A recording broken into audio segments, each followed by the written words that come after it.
So I was in grade 11 in high school, and we lived in Toronto then, my family and I remember walking down Yonge Street one day with my friend Steve, and we were talking and going on our way, and we passed this music store that we often walk past, but this time there was a flying V in the window. And if you don't know what a flying V is, it's a guitar shaped like, you guessed it, a V. And we thought it was pretty awesome. And Steve immediately started hatching this plot to buy the Flying V. And we started talking about how we were going to start a band and we were going to be rock stars.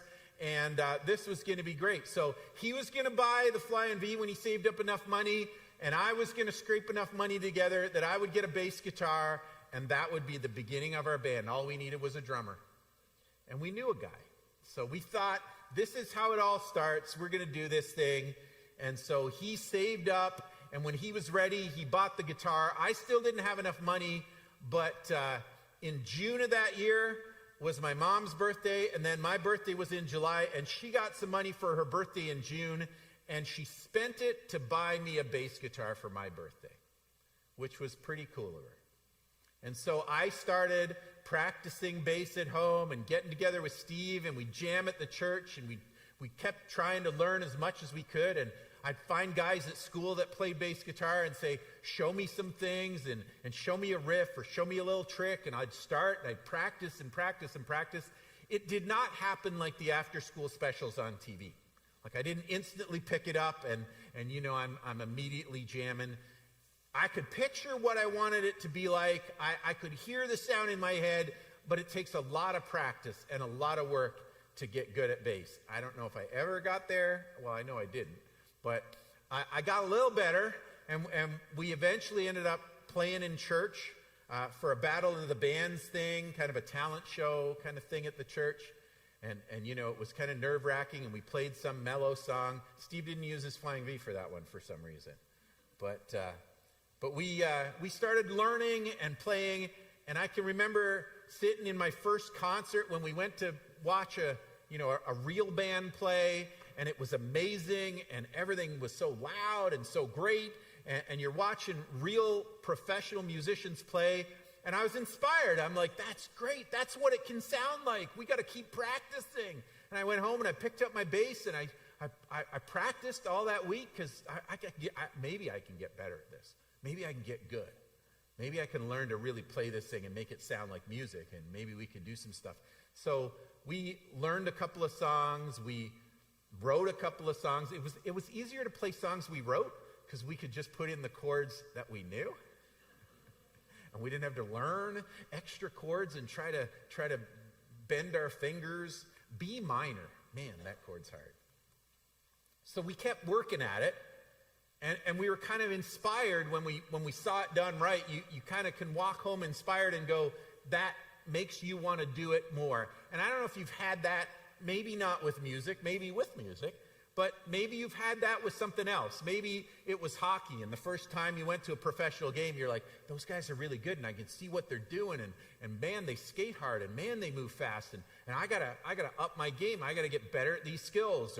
Or maybe it was, I don't know, art or something that you saw that you thought, oh, if I could just paint like that, I could learn to do this. Maybe I do some doodles and sketches. Maybe I can get better at that. Or if you took a field trip at school and you went to a farm or a pottery studio, and we talked about Jeremiah going down to the potter's house. And watching somebody do that's pretty amazing. I can remember the first time I watched somebody form a pot, and I thought, man, that's something. I learned eventually you can do that with metal too. It's called a lathe, and it spins, and it's a little more forgiving, I think, on a lathe. It's, you can get hurt a lot more if you're not careful, but the soft pot, you really got to hold it just right and be gentle with it. And all those things, you can watch somebody do it well, and if you see somebody skilled at it, you think, boy, wouldn't it be nice if I could do that? Wouldn't it be great if I could develop this skill, if I could learn to write or paint or skate or whatever it is, learn to play guitar or keyboard or other instruments, even the drums can look pretty amazing, right? Even the drums. I say that because my brother's a drummer. But all of that those things that we watch, we can be inspired by them, and they can make us want to do the thing that we're watching. And that can be pretty amazing. Of course, every concert I went home from, I wasn't inspired. There are concerts I went to where I went, they are so talented, I will never be able to do that. And whether that concert was because it was played differently, or I was just in the wrong head frame when I went there, if it's that little voice in the back of our head that says, I'll never be that good, that makes us decide that instead of doing it, we'll just watch it. And so if it's hockey, we decide, I'm never going to skate that fast, I'm never going to be that good at puck handling, I'll just sit on my couch and eat Doritos and watch the game. And, I'll talk about the game, and I'll wear the jersey, but I'm never going to play hockey.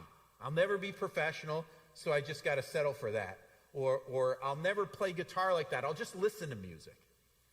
And I'll like the albums, and I'll know stuff about it, but I'll never get to play like that, so I should just give up now.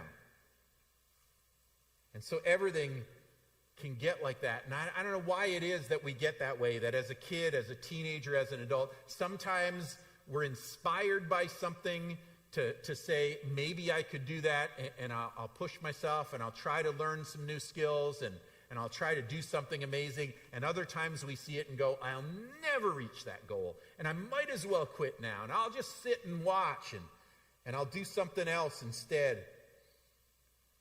And so I can't be a professional athlete, I'll eat Doritos and watch the game, and I can't be an artist, so I'll just admire beautiful objects. Maybe I'll bring some home, and I'll admire their artwork, and I'll buy it and support the arts, but I can't really do it for myself, or I'm not good at music, so I'll just listen, and I'll just settle in. So something similar was happening in Israel. And so as Jeremiah unpacks his message, and as he prophesies to the nation, lots of times God's given him these creative kind of illustrations for him to see something. And so God gives Jeremiah here another creative message, a living illustration that's designed to inspire his people to turn their hearts towards him. And so he tells Jeremiah to deliver an invite to the Recabites. He says, this is the message the Lord gave Jeremiah when Jehoiakim, son of Josiah, was king of Judah. Go to the settlement where the families of the Recabites live and invite them to the Lord's temple. Take them into one of the inner rooms and offer them some wine. Simple instructions. He says, listen, there's these people, the Recabites, invite them over to the Lord's temple and, be a good host. Welcome them in, offer them some wine, and, as their visitors there, and see what happens next. Now, the Recabites, they were new in town. So they were a group of people, they were a family of people that were like a traveling guild of metal workers. They worked with metal with their hands, and so it was like, if you had bent your javelin, they could straighten it out for you. If you had a problem with your chariot wheel, they were your guys. They could probably fix it. They were used to working with metal. And so they made these things, they fixed these things, and they'd go, and they apparently had picked up some habits from their ancestor, and so they all lived in tents, and they lived in tents so they could travel between towns and to the cities, and they park outside the town and live in their tents, and people would bring them their stuff to fix or to build something for them. And so they would ply their wares, they'd sell their skills, and they spent all their time working on metal and learning these things. And if they're outside town in their tents, there was a little mystery to it. And so they didn't want other people picking up these skills. They didn't want people fixing their own stuff, right? They wanted to be the ones that they went to when they needed these things fixed. So they didn't have any time to raise crops or cattle or any of those things. So they didn't own houses, and they didn't plant crops, and they didn't do any farming to provide for themselves. Their whole gig was fixing metal. And so they worked with metal, and they made their money, and they supported themselves in that way. And when they moved near a town, they'd kind of either run out of things to fix or run out of ore to fix it with in that town. They could pack up shop, and they could move on to the next place and help them out for a while and fix stuff and build stuff and make their money and live their lives. And so they went from place to place. They never settled in the same place. And then as they unfold it for Jeremiah, they go, hey, when Nebuchadnezzar showed up, when Babylon came and they were dragging people off into exile, and some of the people of Israel were dragged away to a foreign land, the people who are promising, the young guys that had lots of hope and were leaders in the community, they dragged them off to Babylon to kind of recondition them. And he says, look, when things were getting ugly here and they'd taken over and they were occupying our land, we got a little nervous. And because we were scared, we moved to the capital city, to Jerusalem. We figured if any place was safe, if there was an Israelite army mounting a defense, if there was a safe place, it was the capital city. So the Recabites all packed up shop and folded up their tents, and they moved into Jerusalem.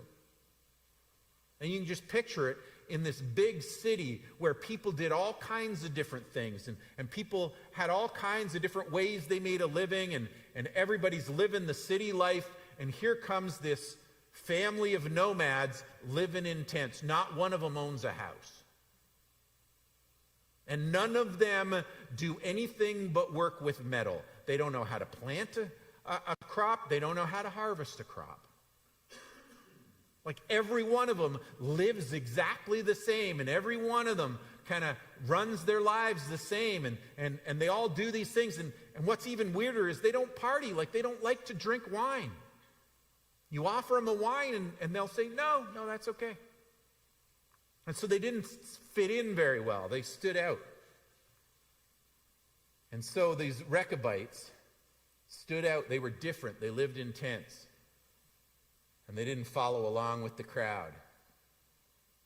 And somehow they found it possible not to blend in and be like everybody else, not to feel the squeeze to look at the world through the same lens everybody else did. They weren't spectators or consumers. They didn't buy the bill of goods that they have to be like everybody else in order to get by in life. They lived at the command of their ancestor, Jehonadab. He had inspired them, and so God sets them up as an example. And so when he calls Jeremiah to go do this, he's often called Jeremiah to do these symbolic acts like going down to the potter's house and those kind of things. And so now he sends Jeremiah, says, go get them and find this tribe of weirdos and invite them into the temple and, be a good host and welcome them and pour them some wine. And so Jeremiah does what he's told. He takes them into the room in the temple and he starts pouring wine. He goes, hey, here's a cup for you. And the guy goes, no thanks. Okay, well, what about you? You want some wine? No. No. He can't give a wine away. He's going, what's going on? God told me to offer him wine, and none of them want to drink wine.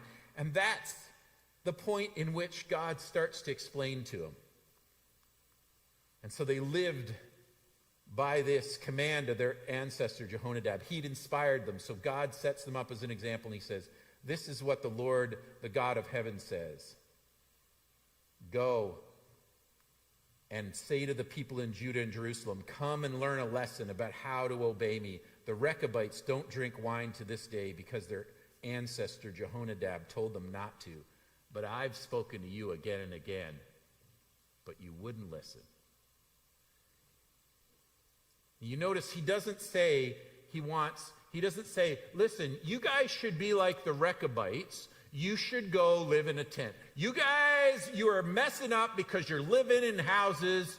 You should sell your house or tear it down. You should get yourself a tent, and you should go out into the middle of the desert and just live in the tent with the Recabites.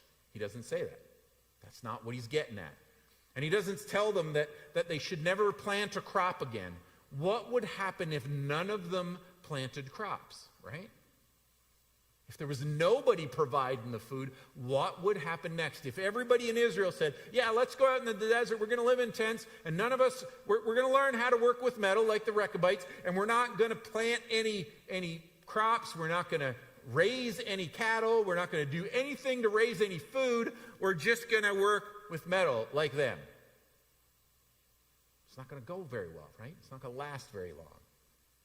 And so God isn't saying that. He doesn't want them to do the things that the Recabites do. He's not so concerned with whether they drink wine or not in this. What he's saying to them, what he's trying to get at is he says, listen, if you watch those guys, they're willing to do things differently. They don't need to do what everybody else is doing. They don't need to be like the crowd. These guys know how to let their freak flag fly, and they walk into town, and even though they don't act like anyone else, even though they're living in tents when nobody else is living in tents, even though they don't raise crops like almost all of us have to raise crops, even though they work with metal and they just do the same thing and they don't vary in their jobs and all of that, even though they stand out like that and they don't even drink wine, even though they seem weird to everybody else, they're willing to live like that because they were inspired by their ancestor to follow his example and to heed his advice and to live by his commands. And that guy's just a dude. He's just an ancestor. He's dead now. But they were so inspired by him that what he told them to do, that's how they lived. And then God says to his people through Jeremiah, I've been trying to give you advice on how to live. Those guys follow their ancestors, and he's just a man, and I'm the God of heaven who created you in my image, and I know what real life is about, and I've tried to lead you into those things and tell you how to really know how to live. You got no interest. You're not listening. You don't listen. You don't obey. And they're listening to some guy that lived in their family tree, and you won't listen to me. And I've tried to get your attention, but you're not listening. And it can be hard to stand out from the crowd. It can be hard to be different. We live in a world that tries to squeeze us into its mold, that tries to make us think a certain way and live a certain way. And we feel the pressure of the community around us, and we feel the pressure of the place we live and the people we're among. And it can be hard to stand out. It can be hard to be different.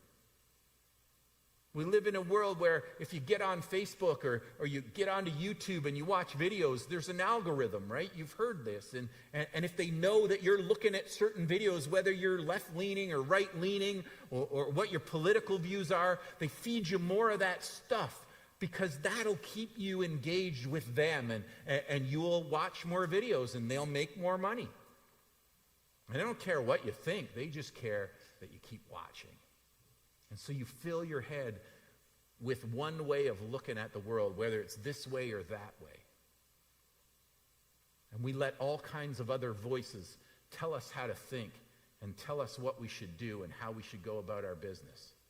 We let other kinds of people squeeze us into their mold and make us fit with their agenda.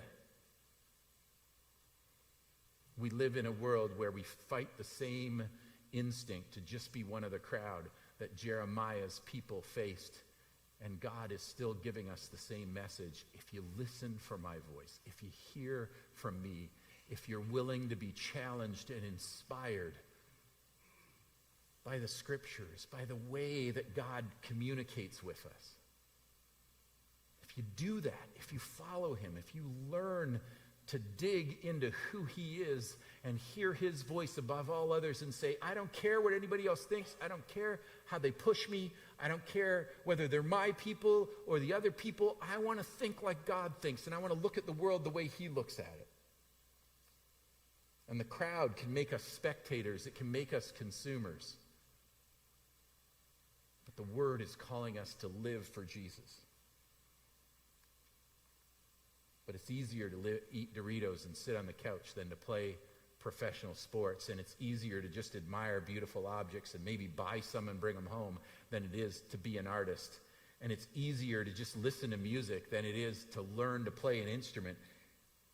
And believe it or not, it's easier to go to church and listen to stories and buy some books and some music and maybe even go to a Bible study once in a while. It's easier to do that and put a fish sticker on your car or wear a cross around your neck than it is to be open to the voice of Jesus who speaks to us and challenges us and changes not just our mind but the way that we live.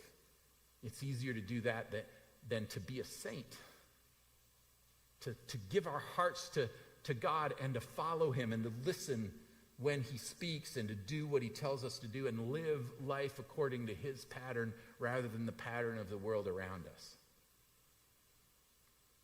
And so God says to Jeremiah's listeners that the Recabites are living proof that you can stand out against the crowd. You can be different than the people around you. And so they live in tents, they move around and never stay in the same place, and they never plant crops, and they practice metallurgy, and they don't drink because of their ancestor Jehonadab. And his point isn't so that we'll do that. His point is so that we will learn to hear his voice. Because it matters way more than what even our ancestors think. And in this world where we are confronted by every other voice, stories in the Bible are the thing that we anchor ourselves to. The scriptures are the thing that teach us how to live. And they aren't intended just to make us feel something. Like, we don't come here so that we'll hear something that makes us feel a certain way, so that we'll go out and we'll feel, oh, that was really good. I really enjoyed church today. They aren't supposed to make us feel something. They aren't even intended just to make us believe something. Although it starts there, they are intended to inspire us to live differently. To live differently than the people around us so that we stand out. And if we're willing to stand out and stand up for Jesus and be his people and say, God, whatever you want to change my mind on, whatever you want to challenge my behavior on, I'm listening for you, and help me to notice when you want to make changes in my life so that I'm pointed in the right direction and I'm moving towards living better for you than I'm living right now. And so to follow the pattern of our God takes effort. And it means listening. And it means allowing him to challenge us and change us and inspire us to something better, and not say, saints, those are people who really follow God and are all in, like, God bless them. They're inspiring stories, but I'll just listen to those stories, and I'll just admire those stories, and I'll talk about how great that person or this person is, or this great book I read with really nice ideas. I need to let that go, and I need to follow Jesus for myself and say, if you got something you want me to do or to not do, if you want to change something in me or change the way I look at things so that my behavior will change, then God, have at it. I want to hear you. And I want to listen to you. And I want to be obedient to your voice so that I get the abundant life that Jesus promised me, so that I start to live in a pattern that looks like him and acts like him in a world that is pushing in every other direction but. And so Jeremiah is sent to speak to his people and to try to pull them towards being inspired. And so he holds up the Recabites as an example, not because of what they do or what they don't do, but because they are willing to fight the current of their culture. Because the people of God are called to fight the current of their culture in a specific way, in a way that lines up with God and his purposes. And so are you, and so am I. And it's not easy, and it doesn't come cheap, but it's possible. And so God tells Jeremiah to tell them, because it is possible for them to live in a way that represents his kingdom. And so he calls them to that end. He says, look, follow me as I follow the Lord. Stand out like a sore thumb. Be willing to fight the current of your time. When there are a million voices clamoring for your attention, when there are pressures to live a certain way and to do things a certain way, don't cut any corners. Follow Jesus, live for him, and allow his voice to speak to you, and allow him to change your mind on the things you think. Because the people of God in Jeremiah's day, they thought they had God all figured out, and they were sure they were on God's side. And God had sent one guy to tell them the difference, and they didn't want to hear what he had to say, and they certainly weren't going to listen to him because everybody else was saying, we're good. It doesn't matter what the crowd thinks. It doesn't matter what our culture tells us. And it doesn't matter the messages that we get on YouTube. It matters whether God is happy with our living. And if we are not open to his voice, if we convince ourselves that's not really him, then we will miss what he holds for us, and we will fall into the same trap that Jeremiah's listeners did, believing they were on God's side when they weren't. But if we hear his voice and we listen to him and we try to obey him to the best of our ability, we will find our lives full and rich and free. And the great adventure of following Jesus wherever he wants to take you will lead you to what he called abundant life. Full, satisfying, incredible life. And there's no better thing you could spend your time on, and there's no better way that you could live than that. And so he calls you and I to listen for his voice, and not just to hear him, and not just to believe him, but to obey him, so that we find the life that he offers in his words and in his kingdom.